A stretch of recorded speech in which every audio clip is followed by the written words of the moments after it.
बिस्मिल्लाहिर्रहमानिर्रहीम। अस्सलाम वालेकुम। 94 न्यूज़ की खास खबरों के साथ मैं हूं ताहा।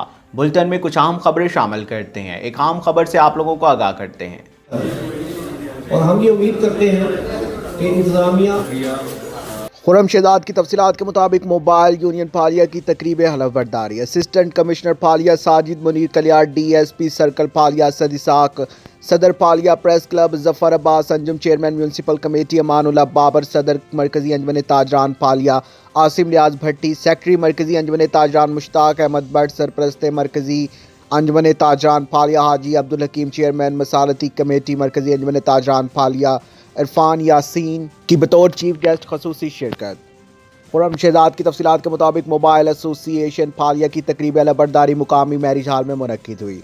असिस्टेंट कमिश्नर फालिया साजिद मुनीर कलियार ने मोबाइल यूनियन के 9 मुंतखब ओहदेदारान से हलफ लिया और अपने खिताब में कहा कि अंजमन ताजरान के बाद मोबाइल यूनियन का क़याम एक बेहतरीन अमल है जिससे ताजरों के मसाइल हल करने में मज़ीद आसानी पैदा होगी। 9 मुंतखब सदर मोबाइल यूनियन फालिया हाजी नगम शहजाद का कहना था कि हम तजारत में हुकूमती अदालत के मुताबिक अपना कारोबार करते हैं और अपने मुल्क की तरक्की में अहम किरदार अदा करते हैं। मुतल्लिका सरकारी महकमे हमें कारोबार में मावनत फराहम करें ताकि हम मज़ीद अच्छे अंदाज में मुल्क की मैशियत में बेहतर किरदार अदा कर सकें। प्रोग्राम के अख्ताम पर मोबाइल यूनियन के सरप्रस्त अब्दुल रऊफ अमीन ने शुरा का शुक्रिया अदा किया। कबल अज़ीज़ प्रोग्राम में पहुँचने पर तमाम मुअज़्ज़िज़ मेहमानों का ढोल की थाप और फूलों के साथ इस्तकबाल भी किया गया।